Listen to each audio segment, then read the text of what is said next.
Salut tout le monde! Bonjour à tous. On espère que vous allez bien. Comme vous pouvez le voir, nous ça va plutôt bien avec le soleil parce qu'on est... À la Réunion, en plein milieu de l'océan Indien. Oui, donc c'était pas vraiment prévu au programme qu'on atterrisse ici. Pas du tout, et donc ça va être un peu l'objectif de cette vidéo, vous expliquer pourquoi on est ici, comment on est arrivé ici, et puis dans un deuxième temps aussi vous présenter notre première semaine de vacances. Oui, et donc vous faire découvrir le cirque de Silao. Donc voilà, donc on vous explique tout ça dans cette vidéo.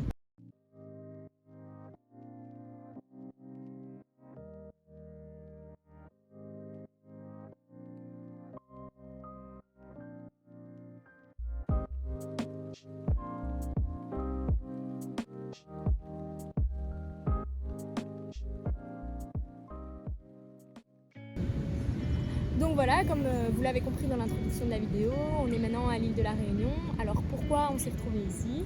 Alors en fait, comme vous le savez, on a déjà dû décaler notre voyage plusieurs fois, puisque normalement on devait partir en août 2020, puis en novembre, et puis là ici en février. Donc il faut savoir qu'on était pratiquement prêt à partir avec Sven, et on avait prévu de partir entre le 1er et le 10 février. Donc ça c'était dans l'idée.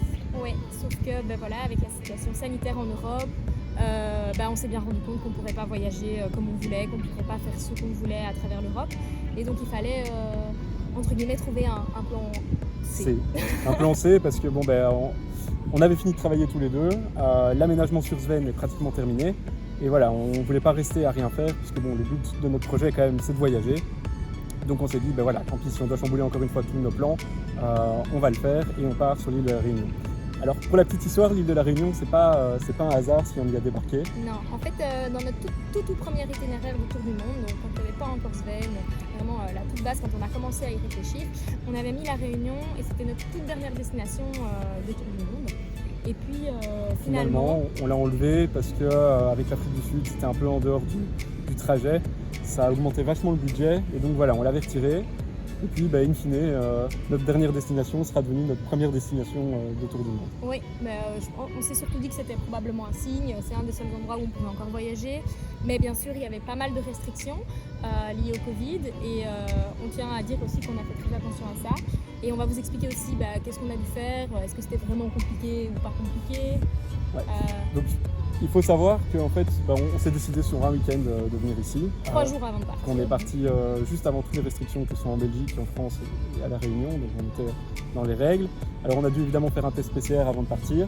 Oui, 72 heures avant de prendre l'avion, enfin de quitter la Belgique et de prendre l'avion, parce qu'on a pris l'avion à Paris. Et puis on a fait une septaine ici à La Réunion, donc aux Avirons. Donc on a loué un super Airbnb, on va vous montrer quelques images maintenant, avec piscine, donc on était vraiment au top. On est resté 7 jours là-bas à pouvoir préparer le voyage. Donc on pouvait quand même sortir faire nos courses, mais sinon pour tout le reste, on était vraiment à l'intérieur dans notre gîte, enfin pas à l'intérieur mais dans notre gîte, on visitait pas, etc. Et à la fin de ces 7 jours...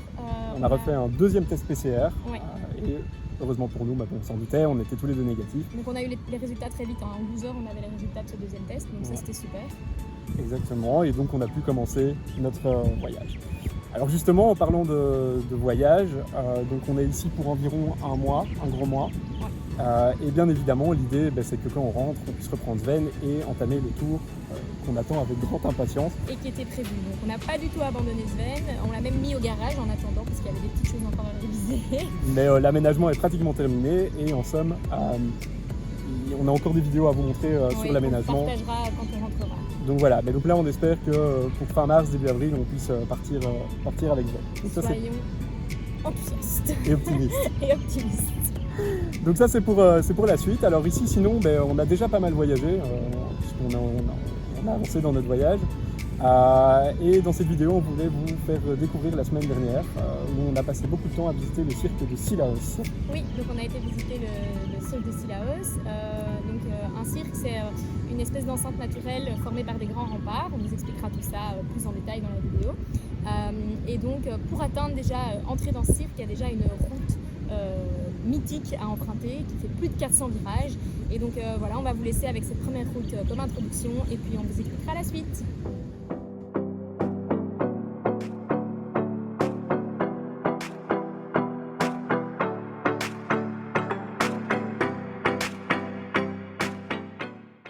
On va aller voir le Diméthyle, donc c'est à Avant c'était un îlet habité, maintenant ça a été dévasté par les cyclones. Et du coup on va faire une rando pour arriver jusque là. Ça va être long? 5 heures. Aller-retour quand même. Bon, ça va. Non, ça va, ça va.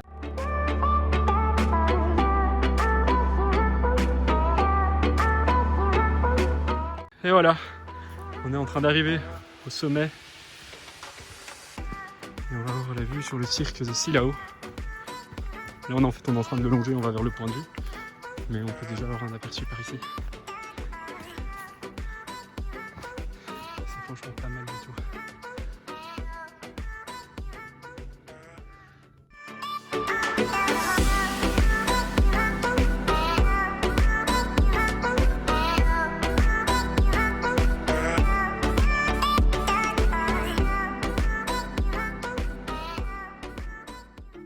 Hello! Alors nous voilà en haut d'une randonnée. Avec là on a vue sur Palmiste Rouge, donc c'est de là dont on est parti. Là-bas en haut à gauche, c'est le Dimitil, donc c'est l'ancien village où on a été il y a quelques jours. On a fait une grande rando avec un gros point de vue aussi, mais qui était un peu plus bouché qu'ici parce que là on a vu dégager partout. Là-bas en face, vous pouvez voir c'est le Piton des Neiges, donc c'est le plus haut sommet de l'océan Indien. Culmine à 3070 mètres. Et alors là-bas au loin, on voit Silao. Et donc, En vous fait, voyez ouais. bien, toute l'enceinte ici, c'est le fameux cirque dont on vous a parlé. Donc c'est le cirque de Silao. Donc ouais, le cirque c'est une vallée qui est protégée par des falaises naturelles. Ouais. Par des remparts naturels qui sont ces énormes falaises. C'est hyper impressionnant. Et là on a un peu le vertige quand même. Surtout Clem. Je bouge pas trop comme vous voyez. C'est vrai que on est vraiment au sommet en plein milieu du ciel. Une très chouette petite rando. Ouais, franchement, 1 heure pour monter. Ça monte bien. Faut pas avoir le vertige et ça monte bien, mais ça vaut le coup. Bon, on va entamer la descente là maintenant. Ouais, normalement on va aller voir des petites cascades. Ça va être sympa, on va pouvoir se rafraîchir. Allez, top. Bon, allez, tout à l'heure.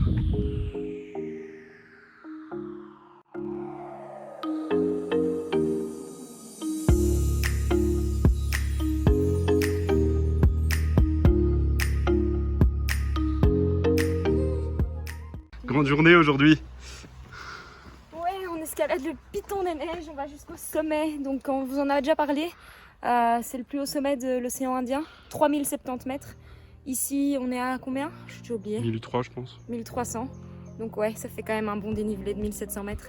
Il prévoit environ 6 heures pour le faire.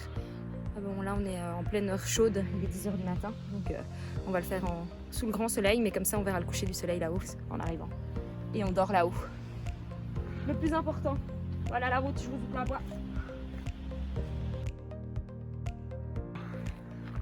On est arrivé!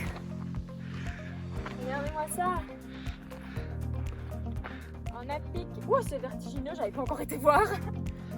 C'est magnifique. En plus, c'est un sol un peu rougeâtre comme ça. Donc, le Piton des Neiges, en fait, c'est un ancien volcan. Enfin, il est encore légèrement en activité d'après Quentin. Il est plus en activité, mais il a encore une chambre chaude à sa base. Donc là, on est à 3070 mètres. C'est le plus haut sommet de l'océan Indien. Pour l'instant, c'est encore un petit peu couvert. Normalement, c'est pas tout en fin de journée. Là, il est 5 heures. C'est superbe. On est au-dessus de tous les nuages. Non, mais là, c'est magnifique. Et donc normalement, avec un peu de chance, ça se dégagera pour ce soir pour le coucher de soleil, par là-bas. On verra l'océan. Et puis, normalement, ça, il n'y a pas trop de risque. Demain, on verra le lever du soleil puisque tout se dégage pendant la nuit. Donc voilà. Là, il y a encore un petit gros nuage derrière Clem. Mais c'est pas grave, le soleil est encore là. Bon, c'est top, hein? Plan vide. Clem va nous Je amener. vais vous montrer notre maison pour la nuit. On vient de la monter. Donc, elle n'est pas tout à fait au sommet, mais on sera quand même à 3000 mètres. Hein. Oh, même 3050.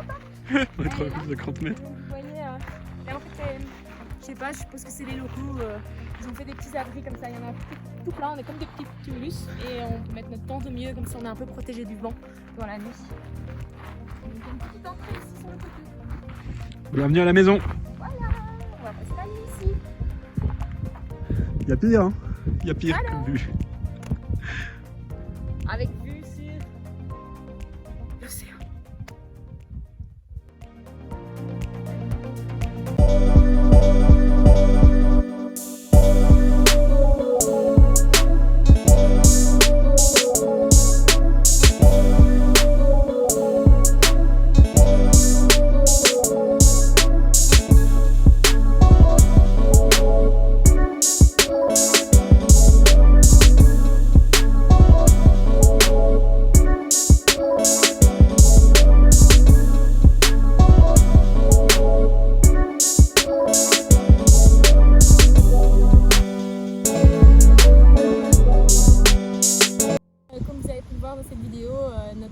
était bien rempli.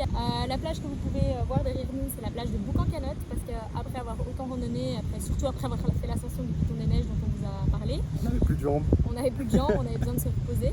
C'est vrai que le demi-til, le Piton Morel et le Piton des Neiges, en si peu de temps, ça faisait beaucoup, surtout pour nous qui n'étions pas des très grands randonneurs à la base. Donc là, on a pris un peu de temps, donc, comme Clément l'a dit, pour se reposer et surtout aussi pour préparer la suite du voyage. Oui, et donc on vous prépare d'ailleurs une petite surprise, un peu plus en rapport avec nos vidéos précédentes, pour la prochaine vidéo. Allez, on vous dit à très bientôt. Ciao, Ciao, ciao. ciao.